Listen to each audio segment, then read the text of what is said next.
ವೀಕ್ಷಕರೇ ನಮಸ್ಕಾರ. ತಮ್ಮ ಪರಿಚಯ ವಾಹಿನಿಗೆ ಸುಸ್ವಾಗತ. ನಮಸ್ಕಾರ ವೀಕ್ಷಕರೇ, ಇವತ್ತು ನಾವು ಮಾತನಾಡುತ್ತಿರುವುದು ಪ್ರಕೃತಿಯ ಕಲಾಕೃತಿ ಮತ್ತು ಭಾರತೀಯ ಸಂಸ್ಕೃತಿಯಲ್ಲಿ ಅತ್ಯಂತ ಮಂಗಳಕರವೆಂದು ನಂಬಲಾಗುವಂತಹ ನೀಲಕಂಠ ಪಕ್ಷಿಯ ಬಗ್ಗೆ. ಆಕಾಶದ ನೀಲಿ ಬಣ್ಣವನ್ನೇ ತನ್ನ ರೆಕ್ಕೆಗಳಲ್ಲಿ ಅಡಗಿಸಿಟ್ಟುಕೊಂಡಂತೆ ಭಾಸವಾಗುವಂತಹ ಈ ಸುಂದರ ಹಕ್ಕಿ ಕೇವಲ ಒಂದು ಪಕ್ಷಿಯಲ್ಲ, ಇದು ವಿಜಯದ ಸಂಕೇತ. ಪುರಾಣಗಳ ಪ್ರಕಾರ ವಿಷಕಂಠರಾದ ಶಿವಪರಮಾತ್ಮರ ರೂಪವೆಂದೇ ನಂಬಲಾಗುವ ಈ ಪಕ್ಷಿಯನ್ನು ದಸರಾ ಅಥವಾ ವಿಜಯದಶಮಿಯ ದಿನ ನಾವು ನೋಡಿದರೆ ಅದೃಷ್ಟ ಒಲಿದು ಬರುತ್ತದೆ. ಆಂಗ್ಲ ಭಾಷೆಯಲ್ಲಿ ಇಂಡಿಯನ್ ರೋಲರ್ ಎಂದೇ ಕರೆಯಲ್ಪಡುವಂತಹ ಈ ಪಕ್ಷಿ ಕೇವಲ ಸುಂದರವಷ್ಟೇ ಅಲ್ಲ, ನಮ್ಮ ಕರ್ನಾಟಕದ ರಾಜ್ಯ ಪಕ್ಷಿಯೂ ಸಹ ಹೌದು. ಆತ್ಮೀಯರೇ, ಈ ನಮ್ಮ ಪ್ರಸ್ತುತ ಸಂಚಿಕೆಯಲ್ಲಿ ನೀಲಕಂಠ ಪಕ್ಷಿಯನ್ನು ಜಯದ ಸಂಕೇತ ಎಂದೇಕೆ ಪರಿಗಣಿಸಲಾಗುತ್ತದೆ, ಶಿವಪರಮಾತ್ಮರಿಗೂ ಈ ಪಕ್ಷಿಗೂ ಇರುವಂತಹ ಸಂಬಂಧವೇನು, ಈ ಪಕ್ಷಿಯ ಹಿಂದಿರುವಂತಹ ಆಸಕ್ತಿದಾಯಕ ವಿಷಯಗಳಾವುವು ಎಂಬಿತ್ಯಾದಿ ಕುತೂಹಲಭರಿತ ಮಾಹಿತಿಗಳನ್ನೆಲ್ಲ ಒಂದೊಂದಾಗಿ ತಿಳಿದುಕೊಳ್ಳುತ್ತಾ ಹೋಗೋಣ. ನೀಲಕಂಠ ಪಕ್ಷಿ ತನ್ನ ಆಕರ್ಷಕ ನೀಲಿ ಬಣ್ಣದ ರೆಕ್ಕೆಗಳು ಮತ್ತು ವಿಶಿಷ್ಟ ಹಾರಾಟದ ಶೈಲಿಯಿಂದಾಗಿಯೇ ಭಾರತೀಯ ಸಂಸ್ಕೃತಿಯಲ್ಲಿ ವಿಶೇಷವಾದ ಸ್ಥಾನವನ್ನು ಪಡೆದುಕೊಂಡಿದೆ.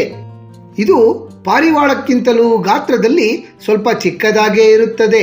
ಹಾರುವಾಗ ಮಾತ್ರ ಇದರ ರೆಕ್ಕೆಗಳಲ್ಲಿನ ಗಾಢ ನೀಲಿ ಬಣ್ಣವು ಪಳಪಳನೆ ಹೊಳೆಯುತ್ತದೆ. ಈ ಪಕ್ಷಿಯ ಆಂಗ್ಲ ಹೆಸರು ಇಂಡಿಯನ್ ರೋಲರ್. ಈ ಹೆಸರು ಬರಲು ಈ ಪಕ್ಷಿಯ ವಿಶಿಷ್ಟವಾದ ಹಾರಾಟದ ಶೈಲಿಯೇ ಕಾರಣ.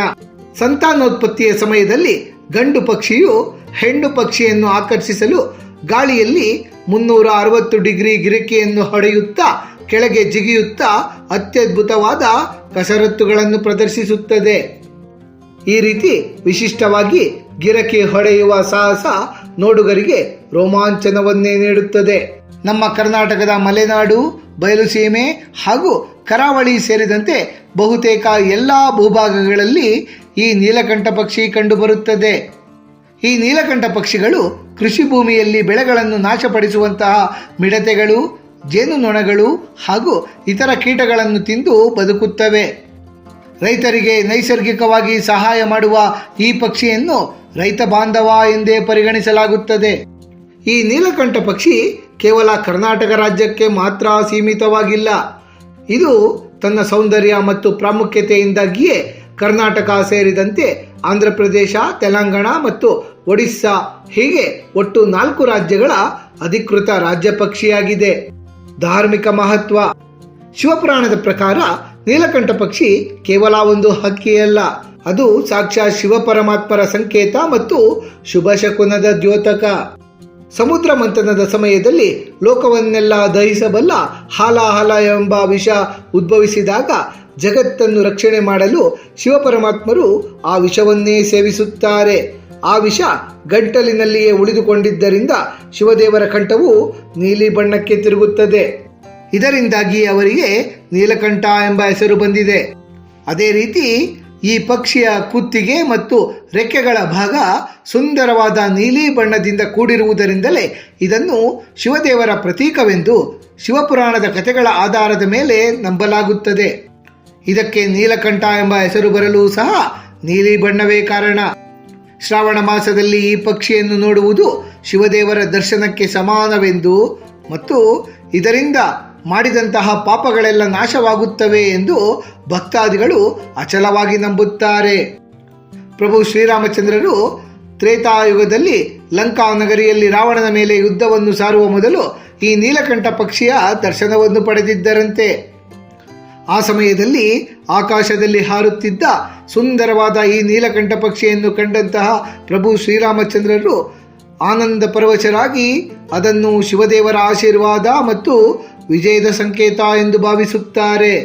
ತದನಂತರ ಪ್ರಭು ಶ್ರೀರಾಮಚಂದ್ರರಿಗೆ ರಾವಣನ ವಿರುದ್ಧದ ಯುದ್ಧದಲ್ಲಿ ಜಯವೂ ಸಹ ಲಭಿಸುತ್ತದೆ.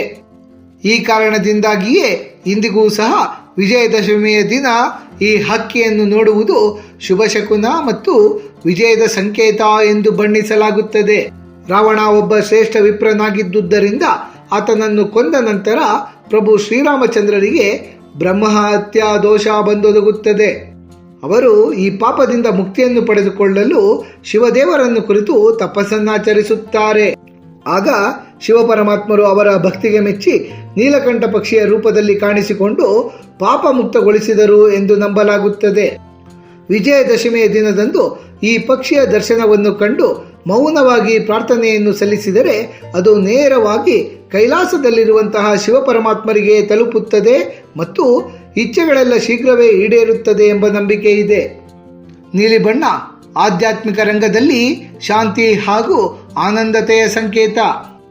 ಆಕಾಶದಲ್ಲಿ ನೀಲಿ ರೆಕ್ಕೆಯನ್ನು ಹರಡಿಕೊಂಡು ಹಾರಾಡುವ ಈ ಪಕ್ಷಿಯನ್ನು ನೋಡಿದ ತಕ್ಷಣವೇ ಮನಸ್ಸಿಗೆ ಶಾಂತಿ ದೊರೆತು ಧನಾತ್ಮಕ ಶಕ್ತಿ ವೃದ್ಧಿಯಾಗುತ್ತದೆ. ಆತ್ಮೀಯರೇ, ನಮ್ಮ ಕರ್ನಾಟಕದ ರಾಜ್ಯ ಪಕ್ಷಿಯಾದ ನೀಲಕಂಠ ಪಕ್ಷಿಯ ಕುರಿತು ಸಮಗ್ರ ಮಾಹಿತಿಯನ್ನು ತಿಳಿದುಕೊಂಡ ನಮಗೆಲ್ಲರಿಗೂ ಆ ತಾಯಿ ಭುವನೇಶ್ವರಿಯ ಕೃಪಾ ಕಟಾಕ್ಷ ಸದಾಕಾಲ ಇರಲೆಂದು ಕೋರಿಕೊಳ್ಳುತ್ತಾ ಈ ದಿನದ ಸಂಚಿಕೆಯನ್ನು ಮುಗಿಸುತ್ತಲಿದ್ದೇವೆ. ವೀಕ್ಷಕರೇ, ನಿಮಗೆ ಈ ವಿಡಿಯೋ ಇಷ್ಟವಾಗಿದ್ದಲ್ಲಿ ಲೈಕ್ ಮಾಡಿ, ಶೇರ್ ಮಾಡಿ ಮತ್ತು ಸಬ್ಸ್ಕ್ರೈಬ್ ಮಾಡಿ ಹಾಗೂ ಬೆಲ್ ಬಟನ್ ಒತ್ತುವುದನ್ನು ಮರೆಯಬೇಡಿ.